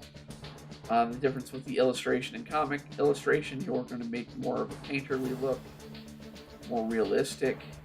There are cartoonists that do that style, but it takes forever. But it looks amazing when it's done.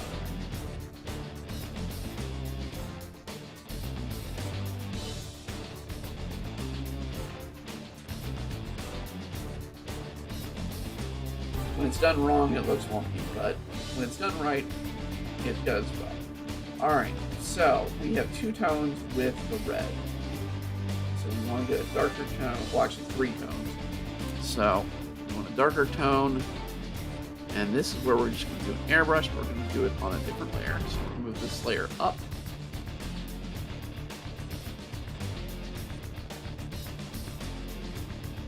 And we're just going to do dark layer.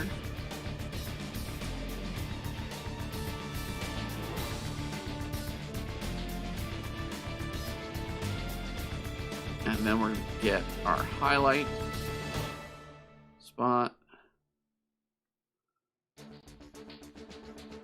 That's the action figure. I can tell that's the action figure because they were more prominent on her looking a bit more muscular and feminine at the same time than she was in the movie.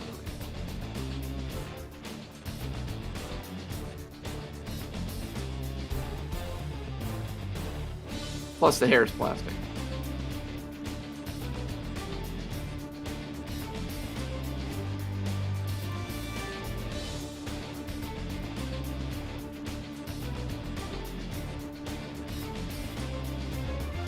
Alright.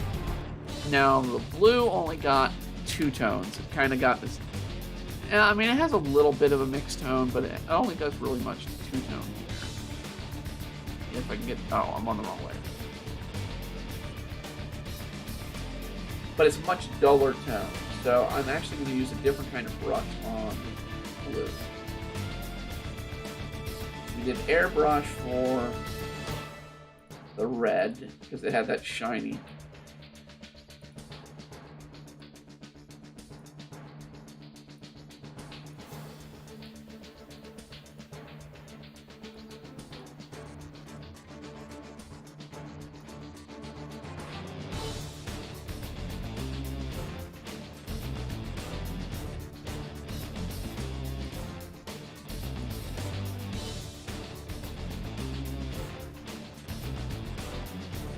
Dadgummit. Get the line there. There we go.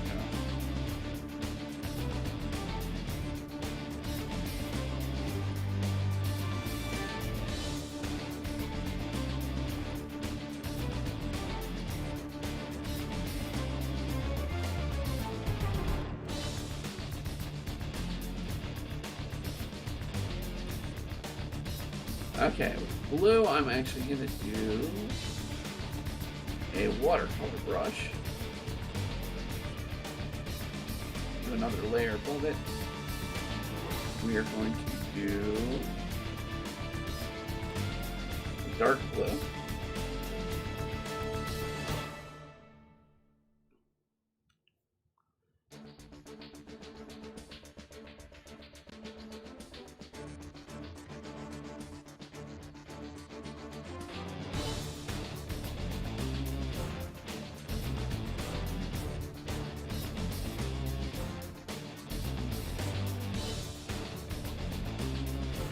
Just kind of,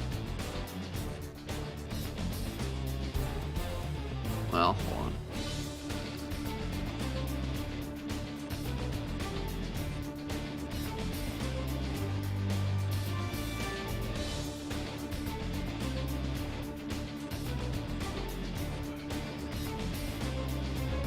And dark here.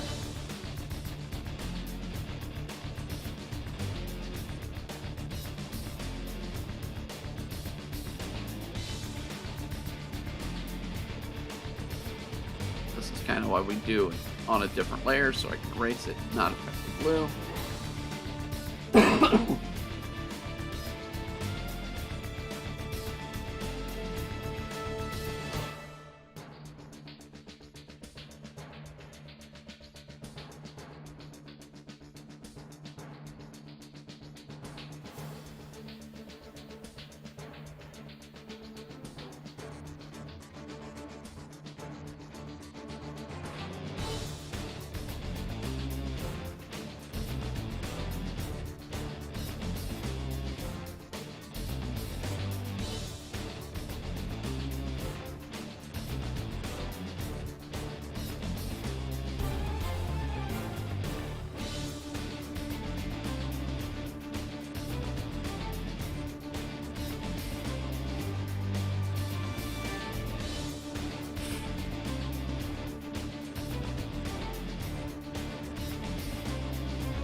Bring that on over.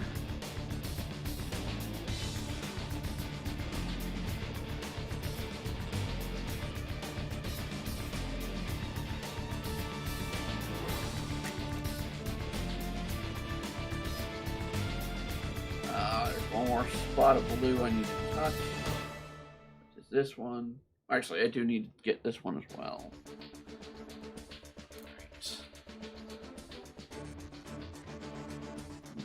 Blue layer.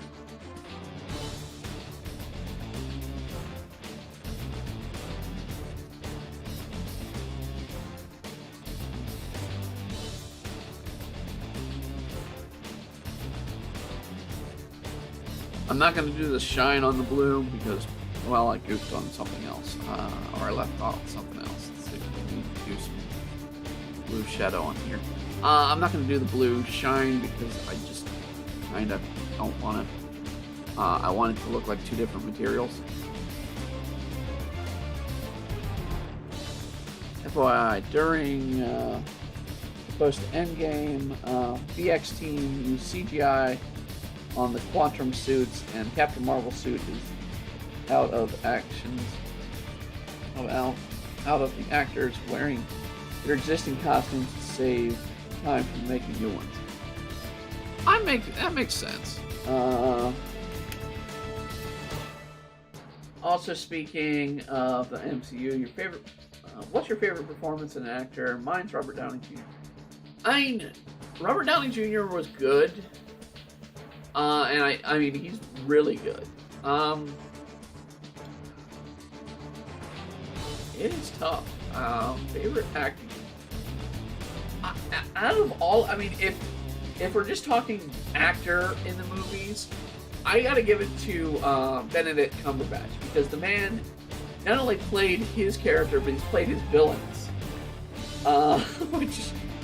which is enjoyable, and he does an amazing job in pretty much almost any role that he's in. I don't know any real role that he's been bad in. Robert Downey Jr., I'll give him, he's probably second. Chris Pratt is third. But I mean, Chris Pratt is Chris Pratt. Chris Pratt is like, what is his name? I'm trying to remember his name.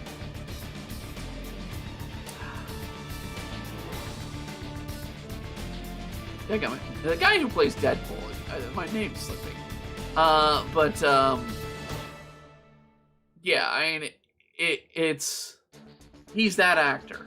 Anytime you see that actor play, he's that actor. It's the same actor playing the role. It's not really the role, or it's more the role playing the actor than more than the actor playing the role, so to speak. But yeah, I have to give it to Cumberbatch simply because he's played more than one role in his own movies, or in most of the movies. And you didn't really know that he was Dormammu in the first Doctor Strange movie without him being, or without them pointing it out that yes, he's Dormammu.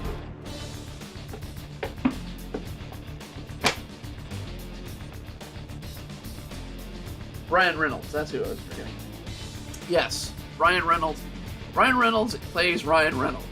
I mean, he's a great actor for Deadpool. I mean, he's perfect for Deadpool. But Ryan Reynolds is always that character.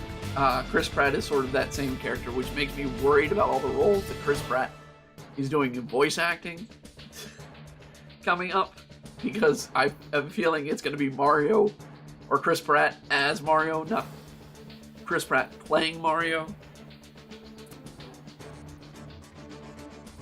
I kind of see Charlie Day, though, playing Luigi. I do kind of see Charlie Day playing Luigi.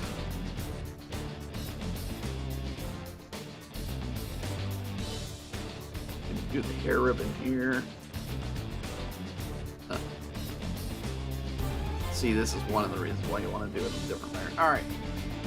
And we're going to do a quick background. Since it is Captain Marvel, we're going to do a space background. I haven't done a space background before on these streams. We're going to do a space background. We're going to do a quick space background. So I'm going to start with a space background with black. First step. Now, go into next layer, and we're going to mix a dark blue in here.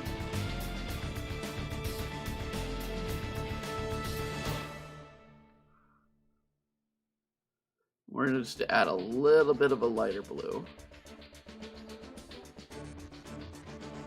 Speaking of Chris Pratt, there's been memes about him.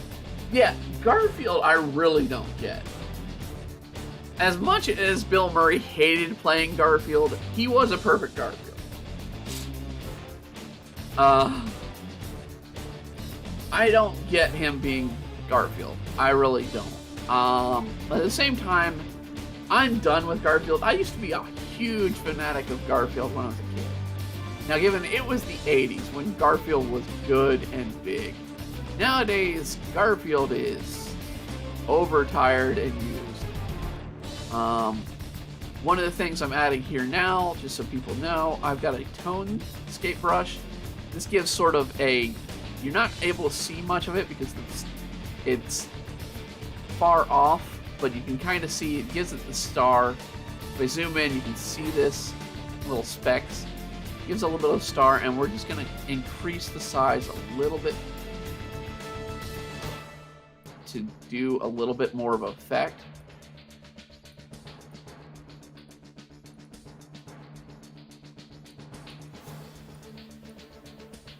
Gives it some variance.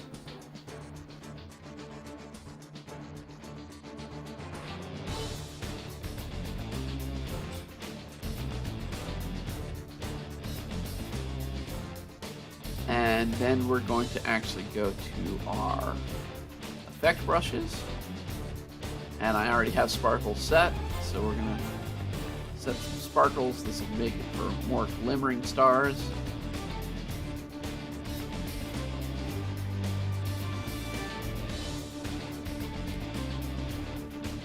Let's add a little bit more color into it. So I'm going to go on the next layer, and we're going to add a little bit of purple. Now I'm just going to do this as sort of an overlay. So, oh wait, that's stars. I want to undo that. I want a soft brush. We're going to just do this as sort of an overlay.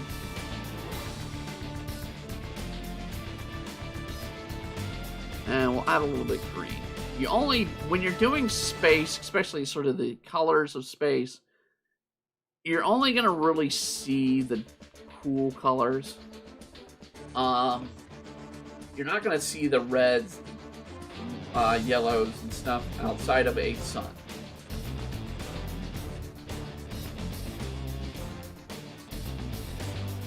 That didn't come out like I wanted.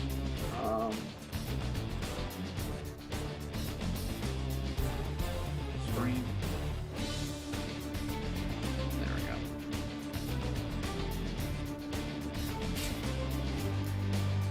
And let's add a planet. So do a quick planet in the view. We want our circle. I need to change the brush from what I was using for my thumbnail. We want a solid one. We're going to go with this color.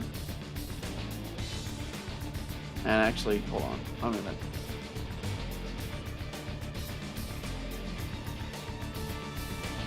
do planet, and we'll do its moon. Let's make the moon violet.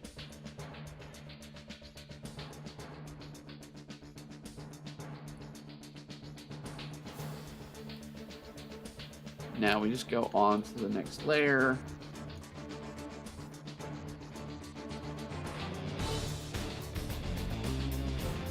Grab our airbrush, do a soft shadow. And actually I want to do a layer below that we're going to do for the texture of the planet. We want something fancy, so we're going to do some clouds here, but let's do the clouds in this way.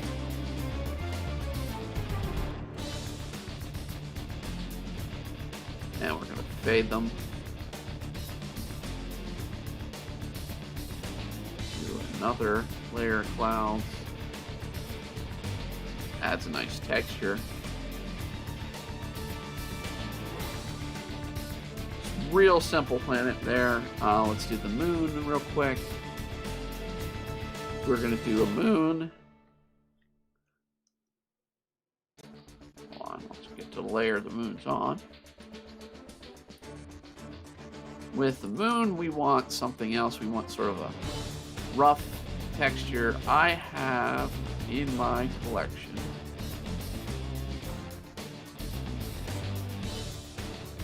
what are called destruction brushes. I'm going to do this pattern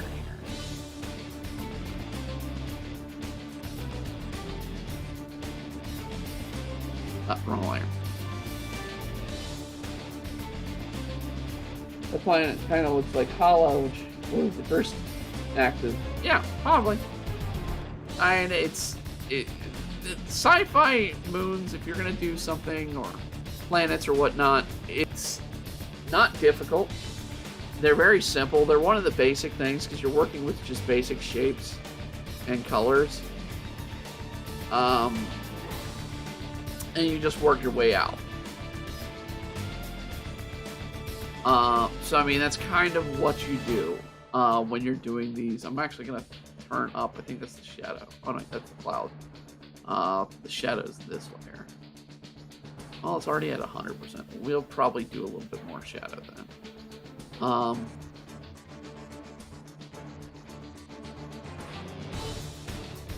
gonna go with a smaller brush because it's the moon. All right.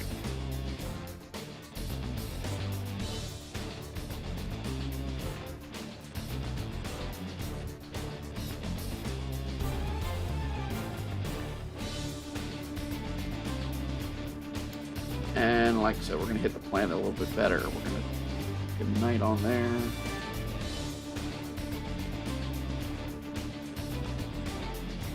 Go back to the planet. Shadow.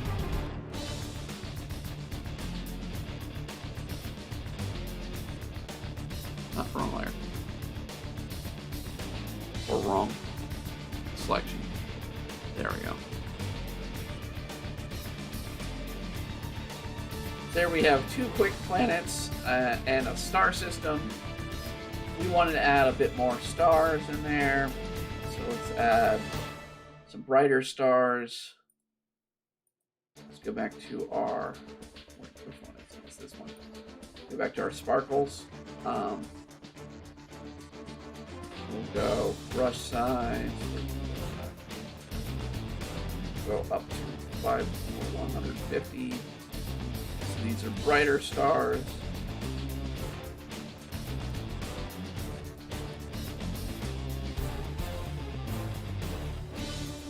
And then just as a nod of, since this is a Marvel character, I have to add one thing. And one thing in particular.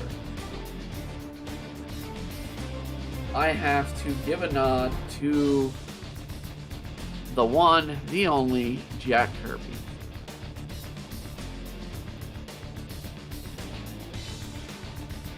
And add some Kirby crackles. We're just going to kind of fade them in the background. Those who don't know, the dots sort of situation, dot brush and whatnot, that is what is called a Kirby crackle. It is infamous for Jack Kirby, who is one of the greatest Marvel people. He created a lot of the art for most characters, and when he did space, he created what is called the Kirby crackle. It is pretty much just a dotted brush speckling the space. So is what you kind of see out there. It's great to kind of give the image of maybe there's, you know, meteors or something off in the distance or something like that. But it is an original creation that is Jack Kirby owned. And I have to say Jack Kirby owned because while he did it at Marvel, he also did it at DC, and it's one thing that Jack Kirby was able to leave with his name on. Also, just letting you know, the reference you used for the suit was slideshow collection added figure Captain Marvel Endgame. Yeah, I figured it was the Captain Marvel, or I said it was Captain Marvel. Yeah, it was the best one I could see that fit a full body, because the movie's not going to show the full body in a clear vision unless I watched the movie through and clipped it, took a clip from it. So I tend to use figurines, especially when I'm trying to do details of characters. But there you have it. We've done it 2 hours long. Before we leave, I have one last thing. One, I want to thank Damien Tran for their request here. As always, if you have a request for Dining and Doodles, please leave a comment either here or message me through social media. You can also check us out on Deviant Art / Embryo Arts. Pretty much, if you go anywhere with Embryo Arts, you find us. Additionally, if you do want to be a Patreon supporter, it is patreon.com/demonblade. Well, before we leave, though, I always have to give a nod to our sponsor. So, our sponsor, as always, is Built Bar. They are wonderful, delicious candy. Well, I like to call them candy bars because they're candy bar replacements for me. They are high protein, low carb, low fat, low calorie, low sugar.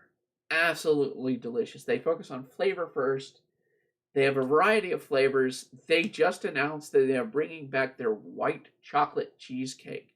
So if you are a white chocolate cheesecake fan, check that out. It is a delicious, delicious bar.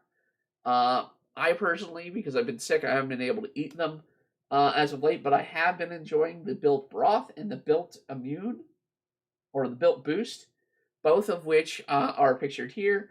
They're additional products. They have been something that have been making me go through and survive through this illness.